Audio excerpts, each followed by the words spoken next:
السلام عليكم ورحمة الله. إن الحمد لله الأكرم الذي خلق الإنسان وكرم وعلمه من البيان ما لم يعلم فسبحان الله الذي لا يحصى امتنانه باللسان ولا بالقلم. أشهد أن لا إله إلا الله وحده لا شريك له ونشهد أن سيدنا ومولانا محمدا عبده ورسوله صلى الله عليه وعلى آله وسلم تسليما كثيرا. قال الله تبارك وتعالى في القرآن الكريم: أعوذ بالله من الشيطان الرجيم. بسم الله الرحمن الرحيم. فلما بلغ معه السعي قال يا بني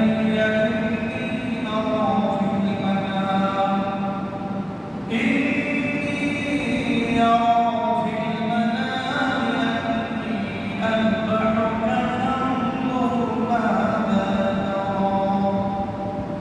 قال يا أبت افعل ما تؤمر ستجدني إن شاء الله من الصابرين.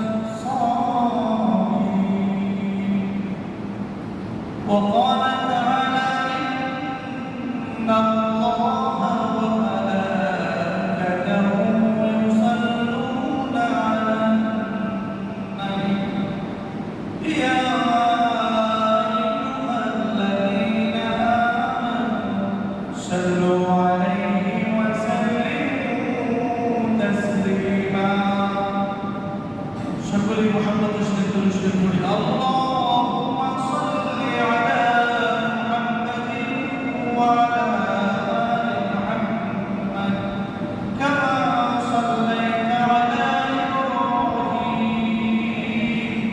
ওয়া আলা আলি ইব্রাহিম ইন্নাকা হামিদুম মাজিদ।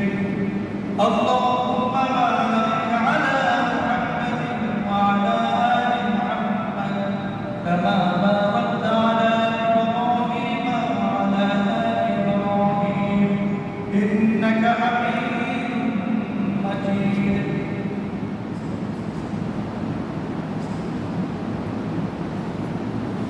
معزز محترم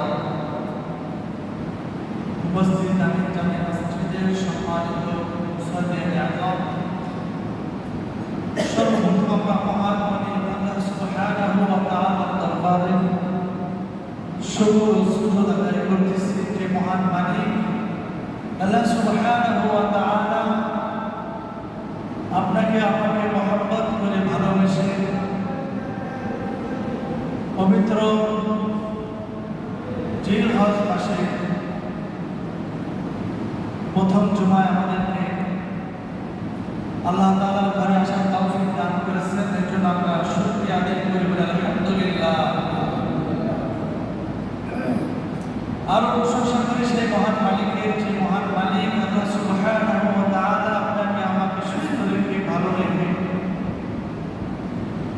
আল্লাহ রাব্বুল আলামিনের একান্ত অনুগত বান্দা হয়ে আল্লাহ তাআলার ইবাদত করার সুযোগ করে দিয়েছেন। এর জন্য আমরা আরেকবার শুকরিয়া আদায় করি, বলি আলহামদুলিল্লাহ।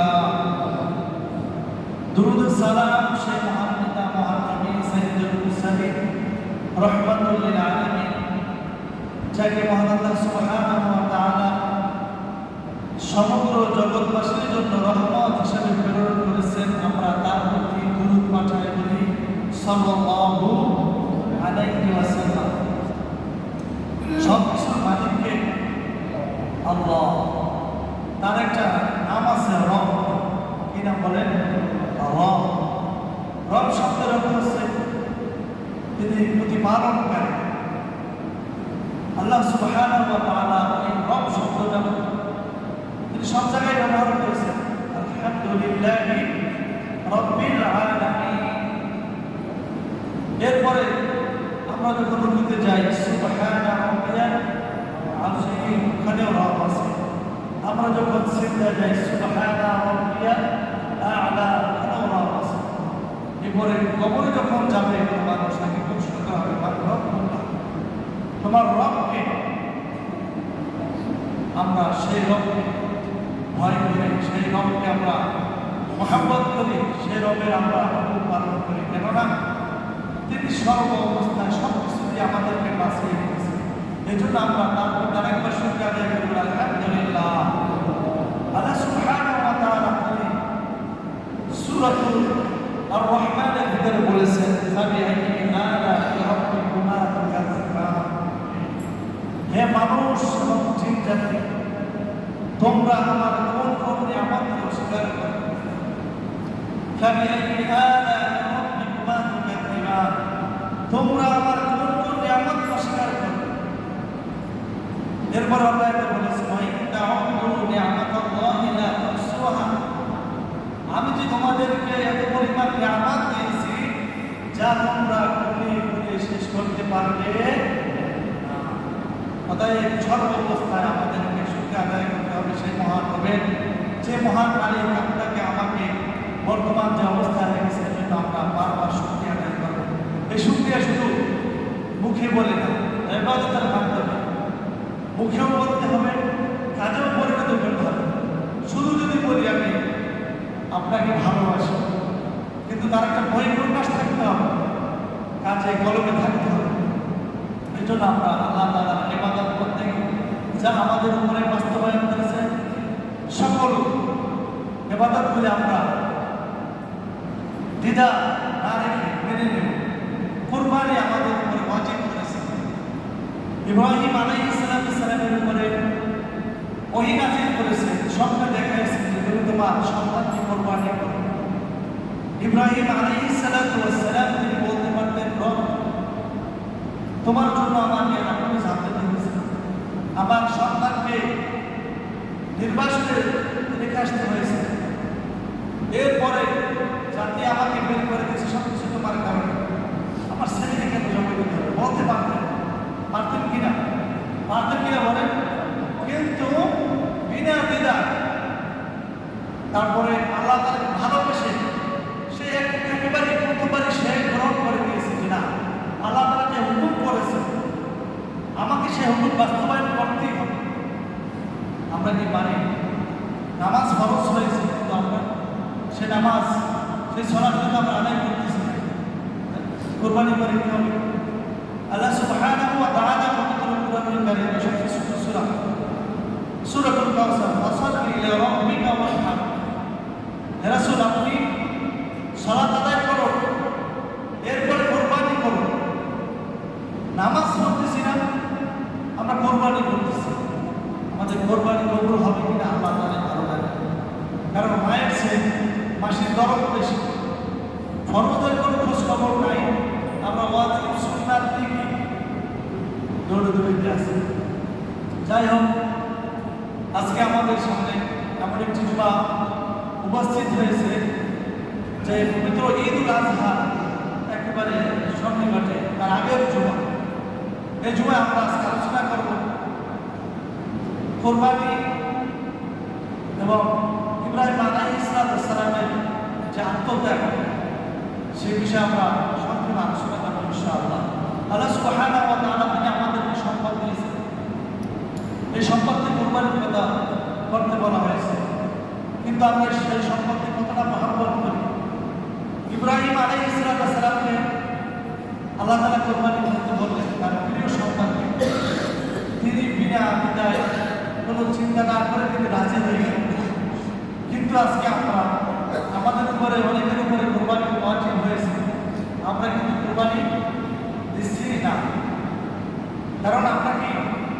ওইভাবে অতটা আল্লাহ তাআলাকে ভালোবাসি না, ভালোবাসি বলেন? আল্লাহ তাআলাকে আমরা মহব্বত করি না। ইব্রাহিম আলাইহিস সালাম আল্লাহ তাআলাকে এমন ভালোবেসেছেন যার কারণে তার নাম হয়েছে কি ইব্রাহিম খলিলুল্লাহ। আল্লাহ তাআলা প্রিয় দোস্ত, প্রিয় বন্ধু। বন্ধু তো অনেক থাকে, থাকে না? অনেক বন্ধু থাকে, তার ভিতরে প্রিয় বন্ধু আছে ইব্রাহিম খলিলুল্লাহ। কেন? আল্লাহ সুবহানাহু ওয়া তাআলা বলেন কেন খলিলুল্লাহ হলেন? সূরাতুল বাকারা আল্লাহ সুবহানাহু ওয়া তাআলা বলেন وَإِذِ ابْتَلَىٰ إِبْرَاهِيمَ رَبُّهُ بِكَلِمَاتٍ فَأَتَمَّهُنَّ। স্মরণ করুন সেই সময়ের কথা যখন ইব্রাহিম আলাইহিস সালাম বলেছিলেন وَإِذْ قَالَ إِبْرَاهِيمُ, যে ইব্রাহিম আলাইহিস সালাম তাকে যখন পরীক্ষায় ফেলা হয়েছিল وَإِذِ ابْتَلَىٰ إِبْرَاهِيمَ رَبُّهُ, তার রব বিকালিমাতিন, অনেক কালিমা মানে অনেকভাবে অনেক বিষয় তাকে পরীক্ষা করা হয়েছে।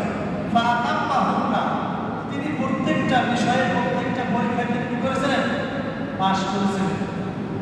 আমাদেরকে যদি এভাবে পরীক্ষায় ফেলা হয় আমরা কি পাস করতে পারবো? বলেন? সন্তান হচ্ছে না, আমরা কি করি? দৌড়িয়ে গিয়ে মাজারে যাই, যাই কিনা বলেন?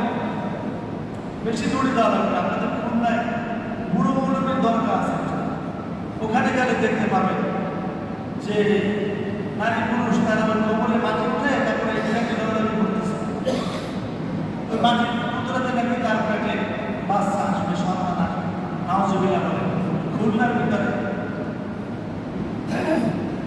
আল্লাহ সুবহানাহু ওয়া তাআলা ইব্রাহিম আলাইহিস সালামকে অনেকভাবে পরীক্ষা করেছিলেন, তিনি প্রত্যেক পরীক্ষাকে পাস করলেন। সেই একটা পরীক্ষা যেটা কুরবানি তার সন্তানকে আমরা সেই বিষয়ে আলোচনা করব ইনশাআল্লাহ। আল্লাহ সুবহানাহু ওয়া তাআলা ইব্রাহিম আলাইহিস সালামকে তার কওমের কাছে পাঠিয়েছিলেন দাওয়াত দেওয়ার জন্য। তার বাবা ছিল মূর্তি পূজারী, তার কওম ছিল মূর্তি পূজারী, সমস্ত গোষ্ঠী ছিল শিরকের ভিতরে লিপ্ত। ইব্রাহিম আলাইহিস সালাম তার মাকে বললেন, মা, আমাদের রবকে, আমাদের খোদাকে, কথা শোনো। ছেলে তার মাকে প্রশ্ন করছে, মা, আমাদের রবকে। তার মা বলল, এই যে তোমার বাবা যে মূর্তি বানাচ্ছে এগুলি হচ্ছে আমাদের রব। বলে নাউজুবিল্লাহ। ইব্রাহিম আলাইহিস সালাম বললেন, তাহলে এদের খোদাকে, এদেরকে সৃষ্টি করছে? বলল যে এদের খোদা হচ্ছে নমরুদ। এবার ইব্রাহিম আলাইহিস সালাম আমার প্রশ্ন করলেন, আরে নমরুদের খোদাকে, নমরুদের রবকে? এবার মা ছেলের কানে একটা জল দিয়ে বলল, এই কথা যদি নমরুদ শুনতে পারে তোমার বাবার চাকরি চলে যাবে। তোমার বাবা যে আজব যে মূর্তি বানায়, ওনার দায়িত্ব ছিল কি? মূর্তি বানানো। এই কথা যদি শোনে নমরুদ, তাহলে তোমার বাবার চাকরি চলে যাবে, সব কিছু চলে যাবে। ইব্রাহিম আলাইহিস সালাম তার মায়ের জ্বর খেয়ে তিনি চলে গেলেন সেই পাহাড়ে। পাহাড়ে গিয়ে দিন শেষ হয়ে গেল।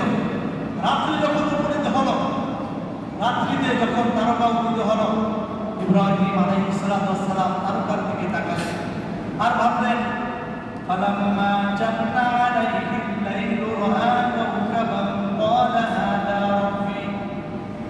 যখন তারকা উদিত হলো, ইব্রাহিম আলাইহিস সালাম বললেন, ক্বালা হাদা রাব্বি, এটা হচ্ছে আমার রব। এটা কি? আমার রব।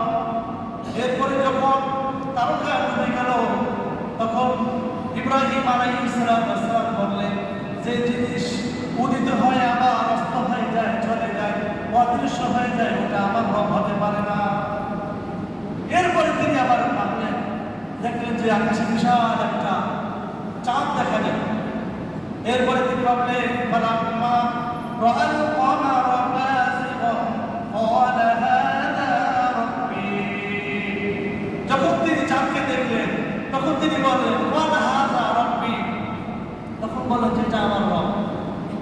কারণ তার তো মনের ভিতরে আকাঙ্ক্ষা যে আমার রবকে খুঁজে বের করতে হবে, আমার মালিককে খুঁজে বের করতে হবে।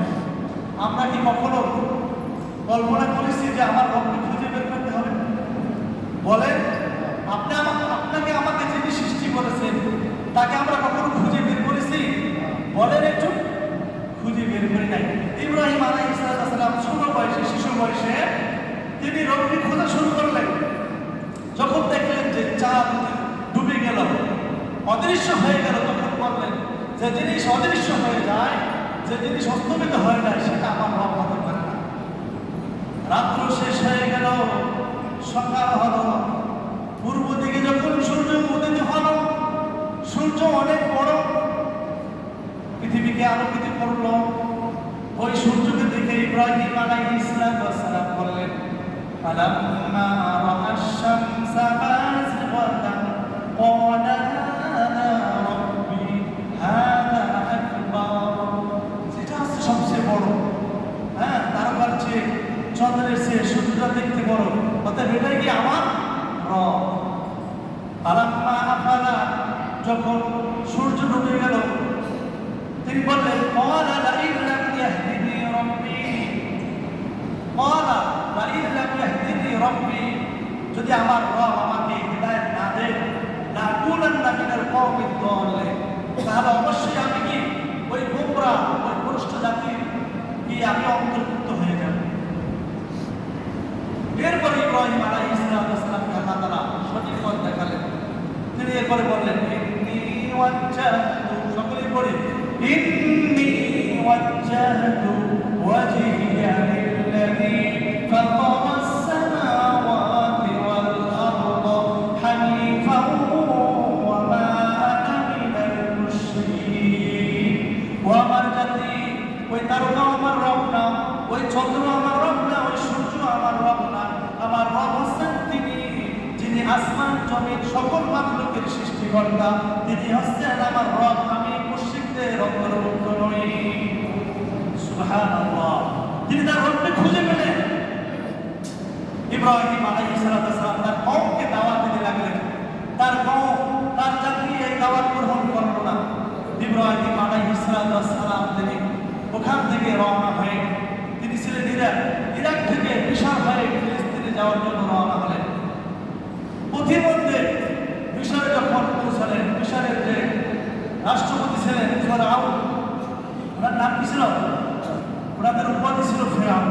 ওই রাষ্ট্রের যারাই আসবে তাদের উপাধি ছিল ফেরাউন। ওই সময়ের যিনি ফেরাউন ছিলেন, তিনি কি করতেন? কোনো সুন্দরী মহিলা দেখলে, তিনি সুন্দরী মহিলা দেখলে তার সাথে খারাপ আচরণ করার চেষ্টা করতেন। ইব্রাহিম আলাইহিস সালাম সারা আলাইহিস সালামকে নিয়ে যখন যাচ্ছিলেন, তখন ওই ইব্রাহিম আলাইহিস সালামের স্ত্রী ফেরাউনের লোকদের নজরে পড়ে গেল। তাদেরকে আটক করলেন। ইব্রাহিম আলাইহিস সালাম এবং তার ভাগিনা হযরত লূত আলাইহিস সালাম এবং সারা আলাইহিস সালাম ভিতরে যাচ্ছিলেন। তিনজনকে আটক করে তাদের দুজনকে এক জায়গায় রাখলেন। মা সারাকে সেই ফেরাউনের কাছে নিয়ে যাওয়া হলো তার সাথে খারাপ আচরণ করার জন্য। তিনি বললেন, আমাকে 2 রাকাত সালাত আদায় করার সুযোগ দেন। মা সারা বললেন কি, আমাকে 2 রাকাত নামাজ আদায় করার সুযোগ দেন। হযরত সারা আলাইহিস সালাম তিনি 2 রাকাত সালাত আদায় করে আল্লাহ তাআলার কাছে হাত তুলে কান্নাকাটি শুরু করে দিলেন। রব, জীবনে কোনোদিন কোনো খারাপ কাজ করি নাই, আজকে ফেরাউন আমার সাথে যে খারাপ আচরণ করতে যাচ্ছে, এর থেকে তুমি আমাকে হেফাজত করো। ইব্রাহিম আলাইহিস সালামকে আল্লাহ তাআলা সব কিছু দেখাচ্ছেন, ভিডিওর মাধ্যমে দেখাচ্ছেন যে তোমার কোনো টেনশন নাই। এজন্য আল্লাহ সুবহানাহু ওয়া তাআলা বলেন, ওয়াস্তাঈনু বিস-সাবরি ওয়াস-সালাহ, তোমরা সাহায্য প্রার্থনা করো এর মাধ্যমে, নামাজের মাধ্যমে। নামাজ পড়ে কোনো বিপদ আসলে, বালা মুসিবত আসলে 2 রাকাত সালাত আদায় করে যদি আপনি ওই ফিতনার কথা, ওই বালার কথা, পরীক্ষার কথা যদি আপনি বলেন, ইনশাআল্লাহ এটা আল্লাহ তাআলা শুনবেন। হযরত সারা আলাইহিস সালাম 2 রাকাত সালাত আদায় করে তিনি আল্লাহ তাআলার কাছে হাত তুলে দিলেন। আল্লাহ তাআলা তার দোয়া কবুল করলেন। ফেরাউন তার দিকে আগাচ্ছিল, তার সমস্ত শরীর অবাস হয়ে যাচ্ছিল। একে একে করে 3 বার যখন তার কাছে যাচ্ছিল, 3 বার তাকে তার শরীর সম্পূর্ণ শরীরে অবাস করে দেওয়া হয়েছিল, সে আর সামনে যেতে পারতেছে না। এরপরে ফেরাউন বলতেছে, তুমি কে, কেন আমার এই অবস্থা? তখন মা সাহারা বললেন, আমি হচ্ছি একজন নবীর স্ত্রী, আমি হচ্ছে একজন নবীর স্ত্রী, আমার সাথে এরকম অশোভন আচরণ করা সম্ভব নয়, যাও তোমাকে মাফ করে দিলাম। ফেরাউন তখন বলল, তুমি যদি আমাকে মাফ করে দাও তাহলে আমার কন্যা হাজারাকে তোমার খাদেমা হিসেবে দান করে দেবো। ফেরাউন ওখানে ব্যর্থ হয়ে তার কন্যাকে মা সাহারার খাদেমা হিসেবে দান করে দিলেন। তাকে নিয়ে চলে গেলেন। চলে যাওয়ার পরে ইব্রাহিম আলাইহিস সালামের বয়স হয়ে যাচ্ছিল, কোনো সন্তান নেই, তার কোনো সন্তান সন্ততি কিছুই নেই। কত বছর বয়স? 80 বছর হয়ে গেল, 82 বছর হয়ে গেল, 85 বছর হয়ে গেল, 86 বছর বয়সে তিনি আল্লাহ তাআলার কাছে দোয়া করলেন। কি দোয়া করলেন? রব্বি হাবলি মিনাস সালিহিন। সকলেই বলি, রব্বি হাবলি মিনাস সালিহিন। রব্বুল আলামিন, তুমি আমাকে একটা নেককার সন্তান দান করো। কি সন্তান? নেককার সন্তান দান করো। আমরা কি কখনো আল্লাহ তাআলার কাছে দোয়া করছি সন্তান দেওয়ার পূর্বে? বলেন, করছি কিনা? করছি। যারা করি নাই, আমরা সন্তান নেওয়ার পূর্বে দোয়া করবো, রব্বি হাবলি মিনাস সালিহিন। একজন কারি সাহেব তিনি বলতেছিলেন যে আমার ছেলে হুজুরদেরকে পড়ায়, আমার ছেলে হুজুরদেরকে পড়ায়। ওনার নাম হচ্ছে কারি মানজুরুল ইসলাম। ওনার কণ্ঠ অনেক সুন্দর, বর্তমানে বাংলাদেশে। ওনার আব্বার নাম আছে কারি গোলাম মুস্তফা, যিনি সংসদ অধিবেশন শুরুতেই কোরআন তেলাওয়াত করেন। যে সন্তান আসার পূর্বে আমি এই দোয়া বারবার করেছি, রব্বি হাবলি মিনাস সালিহিন, যার বদৌলতে আজকে আমাকে আল্লাহ সুবহানাহু ওয়া তাআলা কারি মানজুরুল ইসলাম দান করেছেন। বলি সুবহানাল্লাহ। ওনার কণ্ঠ অনেক সুন্দর। উনি হাফেজদেরকে পড়ায়, ছাত্র পড়ায়, উনি হুজুরদেরকে পড়ায়। দোয়ার বদৌলতে, দোয়ার বরকত আছে। এজন্য যাদের সন্তান দরকার, সন্তান হচ্ছে না, আপনার রবের কাছে বলেন, মালিকের কাছে বলেন, রব্বি হাবলি মিনাস সালিহিন। ইব্রাহিম আলাইহিস সালাম তিনি দোয়া করলেন, রব্বি হাবলি মিনাস সালিহিন। আয় আল্লাহ, আমাকে একটা নেককার সন্তান দান করো। আল্লাহ সুবহানাহু ওয়া তাআলা তাকে কি করলেন? মা হাজারার গর্ভে একটা সন্তান দান করলেন। মা হাজারা যখন প্রেগনেন্ট হলেন, এরপরে যখন সন্তান ভূমিষ্ঠ হওয়ার পরে ইব্রাহিম আলাইহিস সালাম তার ওই সন্তানের প্রতি মায়া বেড়ে গেল, ওই স্ত্রীর প্রতি মায়া বেড়ে গেল। সারা আলাইহিস সালাম তিনি দেখলেন যে আমার চেয়ে তাদেরকে খুব বেশি ভালোবাসে। ইব্রাহিম আলাইহিস সালাম তিনি তাদেরকে বেশি ভালোবাসতেছেন। এবার মা সারা বললেন, তোমার সন্তানকে, তোমার স্ত্রীকে আমার এখান থেকে পৃথক করো, দূরে রেখে আসো। ইব্রাহিম আলাইহিস সালাম ওহীর অপেক্ষায় ছিলেন। কিসের অপেক্ষায়? ওহীর অপেক্ষায় ছিলেন। তার স্ত্রী বললেন, একটা সিদ্ধান্ত হয় না, যেহেতু তিনি নবী, ওহীও আসলো। আল্লাহ তাআলা বলেন, সাহারা যাতে খুশি, আমিও তাতে খুশি, যেহেতু তোমার মায়া মোহাম্মদ সবচেয়ে এখন ছেলের ভর্তি হয়েছে। অতএব এই সন্তানকে, স্ত্রীকে এমন জায়গায় রেখে আসো যেন কি তোমার সাথে দেখা সাক্ষাৎ খুব কম হয়। আল্লাহ তাআলা ওহী নাযিল করলেন, যাও রেখে আসো। ইব্রাহিম আলাইহিস সালাম তিনি তার নবজাতক সন্তান ইসমাঈল আলাইহিস সালাম এবং মা হাজারাকে নিয়ে রওনা হলেন। অনেক দূরের পথ দেখিয়েছেন হযরত জিবরাইল আলাইহিস সালাম। তিনি তাদেরকে নিয়ে চলতে চলতে মক্কা নামক জায়গায় চলে আসলেন। কোন জায়গায়? মক্কায় এসে তাদেরকে রেখে চলে যাচ্ছিলেন, যখন তিনি চলে যাচ্ছিলেন, মা হাজেরা ইব্রাহিম আলাইহিস সালামকে প্রশ্ন করলেন, ও আমার স্বামী, তুমি আমাদেরকে কেন এখানে রেখে যাচ্ছ? এটা তোমার নিজের ইচ্ছা না আল্লাহ তাআলার পক্ষ থেকে কোনো সিদ্ধান্ত? একবার, দুইবার, তিনবার এভাবে তিনি বলেছিলেন। তৃতীয়বার হযরত ইব্রাহিম আলাইহিস সালাম ছেলে সন্তানকে, কলিজার টুকরা সন্তানকে রেখে যাচ্ছিলেন। কোনো কথা বলতে পারতেছেন না। তিনি উপরের দিকে ইশারা দিয়ে দেখিয়েছেন এটা হচ্ছে আল্লাহ তাআলার সিদ্ধান্ত। মা হাজেরা তিনি হাত দেখে বুঝতে পেরেছেন যে এটা আল্লাহ তাআলার সিদ্ধান্ত। অতএব এখানে আমার আর কোনো হাত নেই, ইব্রাহিম নবীর কোনো হাত নেই। এই সিদ্ধান্তকে মেনে নিতে হবে। আমাদের মা বোনেরা কি পারবে? পারবে বলেন? ফ্ল্যাট বাড়িতে থাকে, এসি আছে, তারপরে কি আছে, ফ্রিজ আছে, টাকা পয়সা সব কিছু ভরপুর, কোনো একটু ত্রুটি হলে তোমার সাথে সংসার করে আমার জীবনে কোনো সুখ হলো না, বলে কিনা? এরকম মহিলা আছে কিনা? আছে কিনা বলেন? আছে কিনা? এরকমও বলে যে আমি দেখা তোমার সাথে ঘর সংসার করতেছি, অন্য কোনো মহিলা হলে তোমার সাথে ঘর সংসার করতো না, তোমার সংসারে এই নেই সেই নেই, বলে কিনা বলেন? এখান থেকে মা বোনদেরকে একটা শিক্ষা, যারা মা বোন আছেন আপনাদের, আমাদের যাদের স্ত্রী আছে তাদেরকে বলবেন কি তোমরা হাজারের জীবনী পড়ো। তার সন্তানকে এবং মা হাজারাকে কিছু খেজুর আর সামান্য কিছু পানি দিয়ে তাদেরকে ওখানে রেখে এসেছেন। ওখানে ছিল মরুভূমি, বিওয়াদি ইব্রাহিম আলাইহিস সালাম, তিনি আল্লাহ তাআলার কাছে তাদেরকে রেখে দোয়া করতেছিলেন, রব্বানা ইন্নী আসলামতু মিন যুররিয়াতি বিওয়াদি গায়রি যি যারইন ইনদা বাইতিকাল মুহাররাম। হে রব, আমি আমার বংশধর থেকে তাদেরকে এখানে রেখে যাচ্ছি। বিওয়াদ উপত্যকা, নাই কোনো গাছপালা, নাই কোনো পানি, ওখানে কিছুই ছিল না, তাদেরকে ওখানে রেখে যাচ্ছিলেন। আর তাদের জন্য কাবার দিকে দোয়া করতেছিলেন, রব্বানা ইন্নী আসকানতু মিন যুররিয়াতি বিওয়াদিন গায়রি যি যারইন ইনদা বাইতিকাল মুহাররাম। রব্বানা, হে আমার বন্ধু, লিউকিমুস সালাত, যাতে তারা নামাজ কায়েম করতে পারে, ফাজআল আফিদাতাম মিনান নাস, আর মানুষদের অন্তর তাদের দিকে ঝুঁকায় দেন, তাহবি ইলাইহিম ওয়ারযুকহুম, আর তাদের জন্য রিজিকের ব্যবস্থা করেন, লাআল্লাহুম ইয়াশকুরুন, যাতে তারা আপনার কৃতজ্ঞতা আদায় করতে পারে। ইব্রাহিম আলাইহিস সালামের দোয়ার বদৌলতে মক্কা শরীফে কোনো ফল ফ্রুটের অভাব আছে? পানির অভাব আছে? রিজিকের অভাব আছে? স্বর্ণের অভাব আছে? তেলের অভাব আছে? নাই।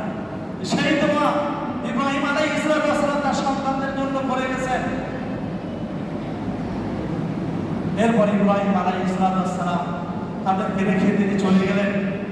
মাঝে মধ্যে ঘোড়াকে আসতেন, ঘোড়াকে চলে মাঝে মধ্যে ছেলেকে দেখতে আসতেন। কিছুদিন পর পরে যে ঘোড়াকে করে বিশ্বনবী মুহাম্মদুর রাসূলুল্লাহ সাল্লাল্লাহু আলাইহি ওয়াসাল্লাম মিরাজে গমন করেছেন। বিশ্বনবী যেদিন মিরাজে যাবেন, ঘোড়াকে যখন উঠবেন, ঘোড়া নড়াচড়া করতেছিল।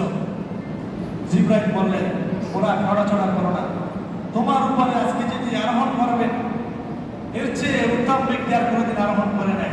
তার মানে ওই ঘোড়াকে আগে নবীরাও তারা চলাফেরা করেছেন। ইব্রাহিম আলাইহিস সালাম তিনি ওই ঘোড়াকে করে সেই ফিলিস্তিন থেকে মাঝে মধ্যে তার সন্তানকে দেখতে আসতেন। সন্তানকে এভাবে দেখতে দেখতে 8 বছর, কোনো বর্ণনায় 10 বছর, কোনো বর্ণনায় 13 বছর যখন হলো, তার প্রতি খুব মায়া হয়ে গেল। আল্লাহ তাআলা ইব্রাহিম আলাইহিস সালামকে পরীক্ষায় ফেললেন। ও ইব্রাহিম, সন্তানের প্রতি তোমার বেশি মায়া হয়ে গেছে, বুঝতে পেরেছি। আল্লাহ সুবহানাহু ওয়া তাআলা ইব্রাহিমকে স্বপ্নে দেখালেন, ও ইব্রাহিম, তুমি তোমার প্রিয় বস্তুকে, প্রিয় সন্তানকে জবাই করো। কাকে জবাই করো? সন্তানকে। আল্লাহ সুবহানাহু ওয়া তাআলা সূরাতুস সাদের ভিতরে বলেন, সূরাতুস সাফাতের ভিতরে বলেন, ফালাম্মা বালাগা মা'আহুস সা'য়া ক্বালা ইয়া বুনাইয়া ইন্নী আরা ফিল মানাম। ইব্রাহিম আলাইহিস সালাম যখন বাবার সাথে হাত ধরে চলাফেরা করেন, দেখবেন সন্তানের সবচেয়ে মায়া লাগে কখন? যখন সন্তান হাত ধরে চলাফেরা করতে শুরু করে, ঠিক কিনা বলেন? একটু পানি আনতে, একটু গ্লাসটা আগায় দাও, সন্তান দৌড় দিয়ে গিয়ে গ্লাসটা নিয়ে আসে, ঠিক কিনা বলেন? দৌড় দিয়ে বাবার জোতাটা ঠিক করে দেয়, তখন সন্তানের মধ্যে মায়াটা বেড়ে যায়। আল্লাহ তাআলা দেখলেন যে আমার ইব্রাহিম এখনই পরীক্ষা করার সময়, ইব্রাহিমকে পরীক্ষায় ফেললেন। ও ইব্রাহিম, তুমি তোমার প্রিয় সন্তানকে জবাই করো। আল্লাহ সুবহানাহু ওয়া তাআলা আয়াত নাযিল করলেন। সন্তান কত মায়া বলতে পারে? যখন শুনতে যায়, ঘুমাইতে যায়, যখন মশারি টানানোর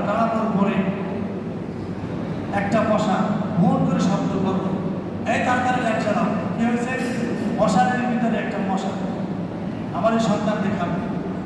মশাই কাকে খাবে বলছে কিছু, কিন্তু সন্তানকে খাবে এই জন্য কি করে দ্রুত লাইট চালাইয়ে ওই মশাকে মারার চেষ্টা করে।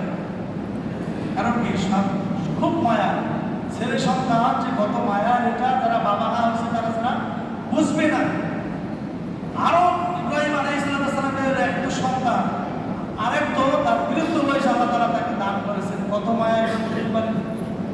সেই ছেলের সন্তানকে আল্লাহ তার আদেশ করলেন তুমি তোমার সন্তানকে জবাই করো।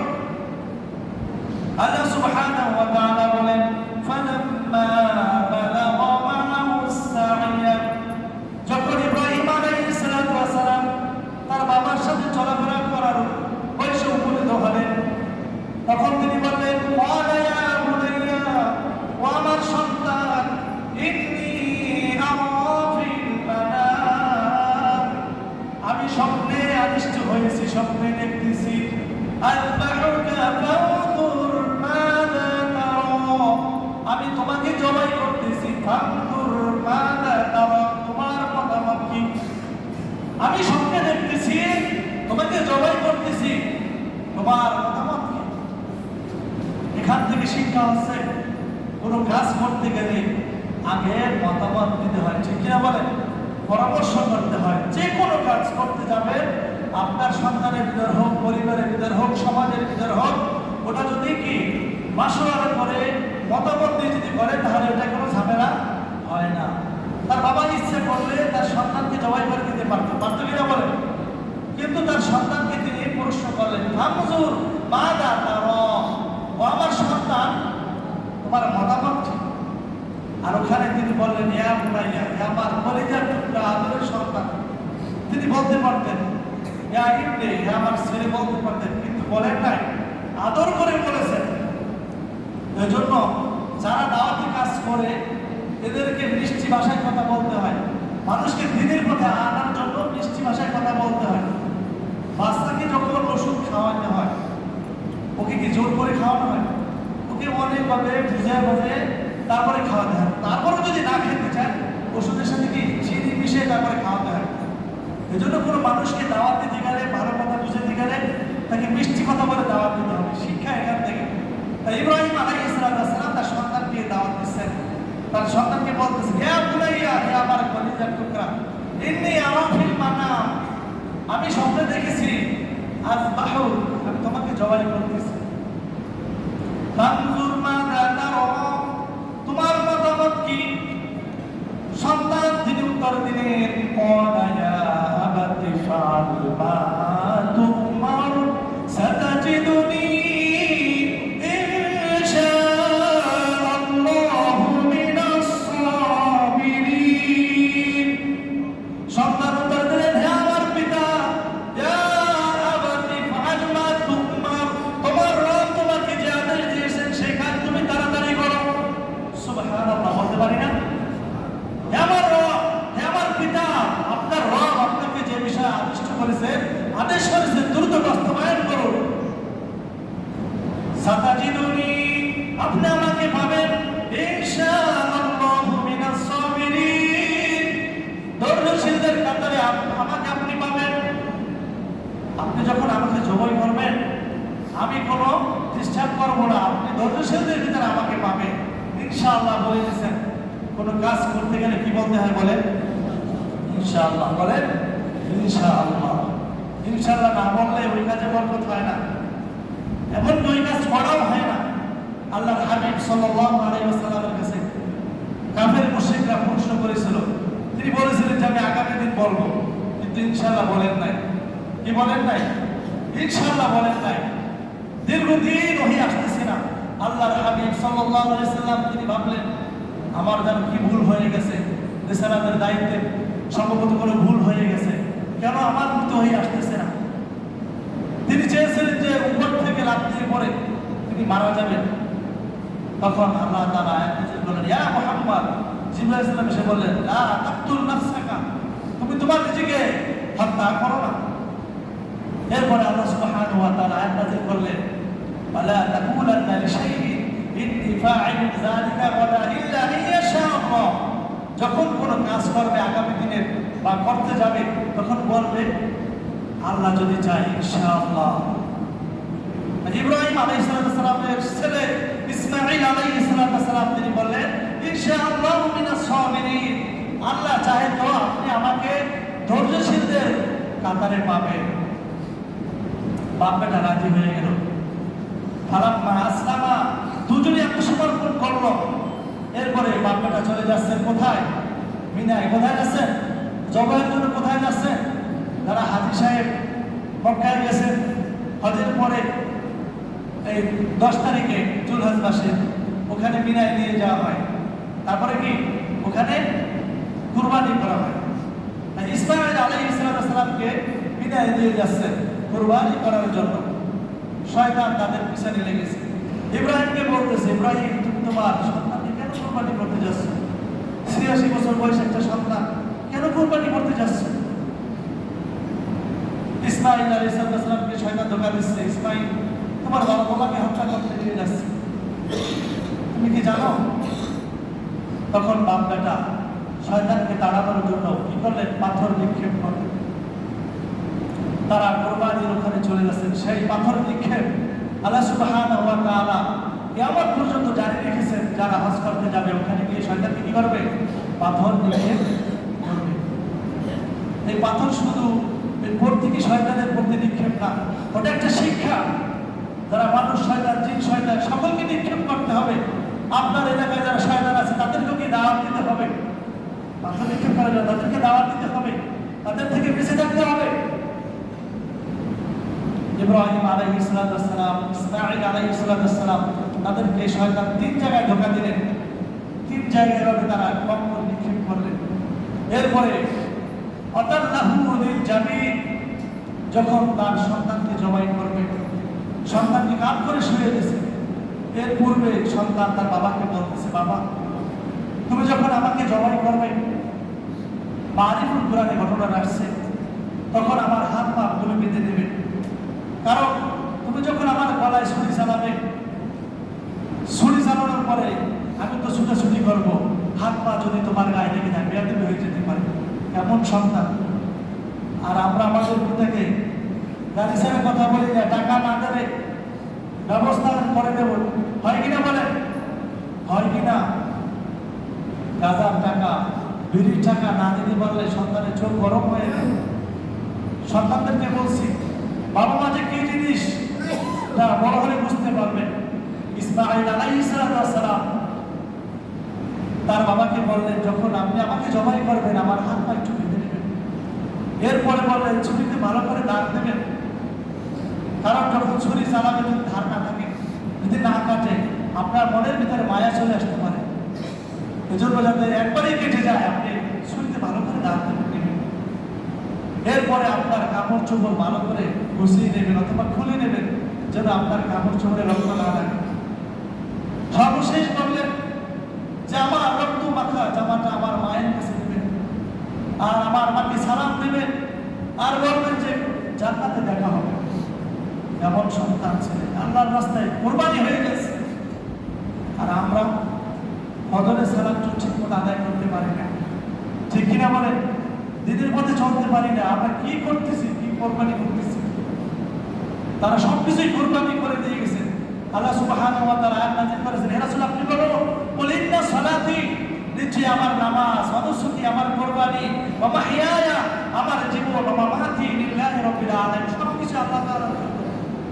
আমরা কিছু করতে পারছি না। সম্মানিত হাজির, এরপরে ইব্রাহিম আলাইহিস সালাম ছুরি চালাচ্ছেন, চক্ষু বেঁধে। কোরবানি হচ্ছে না, জবাই হচ্ছে না। আল্লাহ তাআলা ইসমাঈলকে সরে সংক্ষেপে বলে যাচ্ছে, যেহেতু সময় নেই, জান্নাত থেকে একটা মেষ অথবা রূপা এনে ছুরির করে যখন দিলেন, সাথে সাথে কোরবান হয়ে গেল। ইব্রাহিম আলাইহিস সালাম দড়ি দিলেন, আল্লাহু আকবার, আল্লাহু আকবার। আল্লাহ তাআলা তখন ডাক দিলেন, কি করে ডাক দিলেন? ওয়ানাদাইনাহু আইয়া ইব্রাহিম। আল্লাহ সুবহানাহু ওয়া তাআলা ডাকতে বললেন, ও ইব্রাহিম, ক্বাদ সাদ্দাকতার তোমার স্বপ্নকে বাস্তবায়ন করেছো। ইন্না কাযালিকা নাজজিল মুহসিনিন, আমি মুহসিনদেরকে, সৎ কর্মশীল লোকদেরকে এভাবে আমি পুরস্কৃত করে থাকি, যেভাবে তোমার সন্তানের বদৌলতে জান্নাতের দুম্বা জবাই করে তোমাদেরকে আমি পুরস্কৃত করেছি। বলি সুবহানাল্লাহ। ইন্না কাযালিকা নাজজিল মুহসিনিন, এটা হচ্ছে সৎ কর্মশীলদের পুরস্কার। ইন্না হাযা লাহুল বালাউল মুবিন, এটা একটা বিরাট পরীক্ষা আপনি আমি দিতে পারবো কিনা সন্দেহ, পারবো? ইন্না হাযা লাহুল বালাউল মুবিন ওয়া ফাদাইনাহু বিযিবহিন আযীম ওয়া তারাকনা আলাইহি ফিল আখিরিন। আল্লাহ সুবহানাহু ওয়া তাআলা বললেন, ও ইব্রাহিম, তুমি যে বড় পরীক্ষা দিয়েছো, এটা তোমার পরবর্তী যারা আসবে তাদের জন্য আমি রেখে দিয়ে যাব। বলি সুবহানাল্লাহ। সেই কুরবানি আজকে আমাদের মাঝে চলে এসেছে।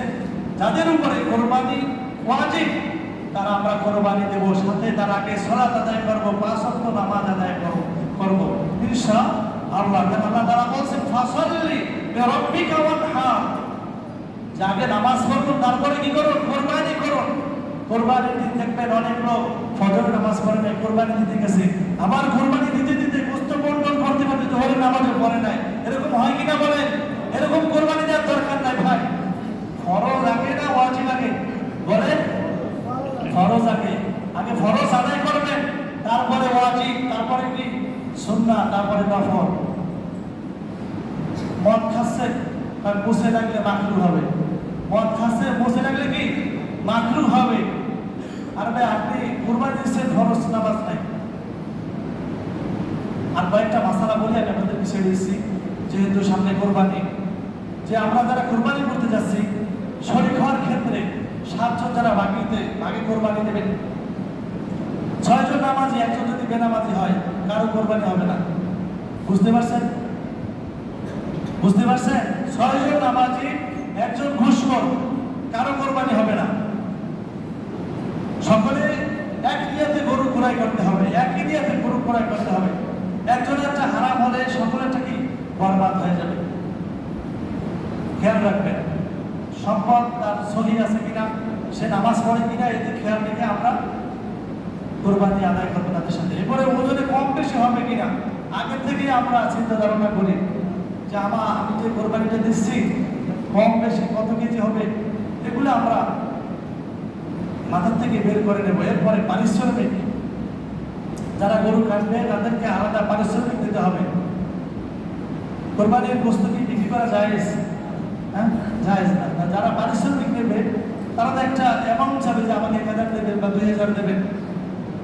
তাহলে আপনি যদি তার পারিশ্রমিক যদি বস্তু দিতে, তাহলে তো গরু বিক্রি হয়ে গেল। এখানে বিক্রি করতে বলে নাই। আল্লাহ সুবহানাহু ওয়া তাআলা বলছেন যে ফাকুলু মিনহা, তোমরা এর থেকে খাবে, ওয়াতইমুল বাইসাল ফাকির, যারা বায়েস, যারা ফাকির, তাদেরকে খাওয়াবে। বিক্রি করতে বলা হয় না।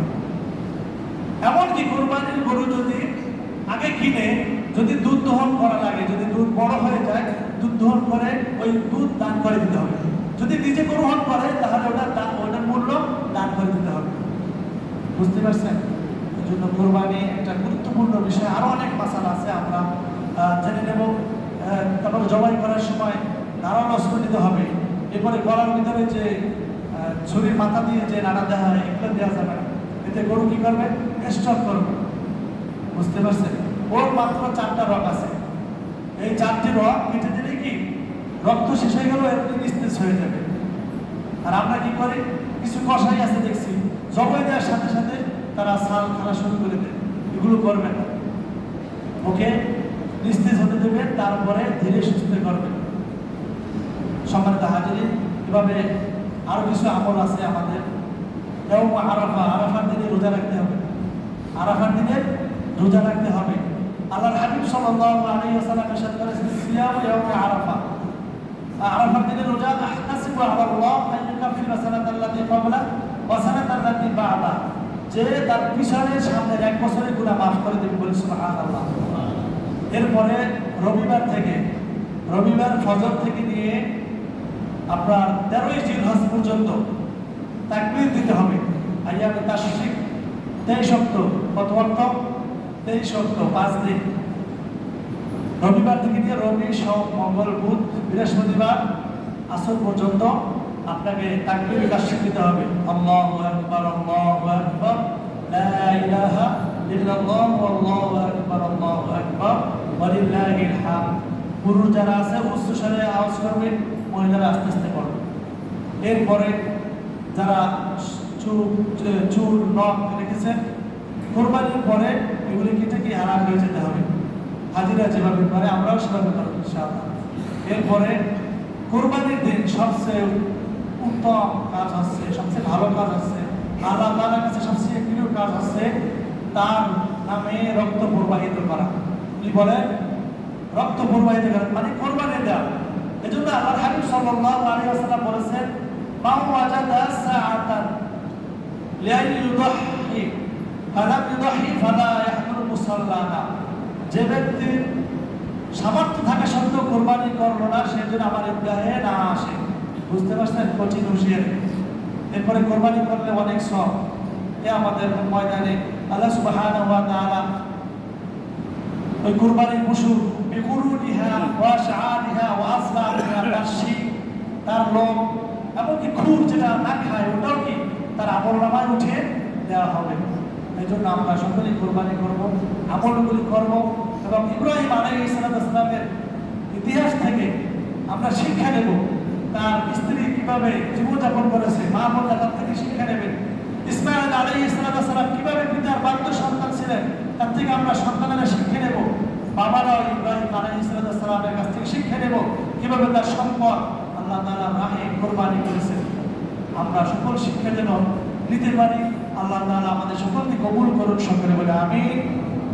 আল্লাহ তাআলা আমাদের সকলকে তার নৈকট্য অর্জন করার তৌফিক দান করুন, সকলে বলে আমিন। ওয়া আখিরু দাওয়ানা আলহামদুলিল্লাহি রাব্বিল আলামিন।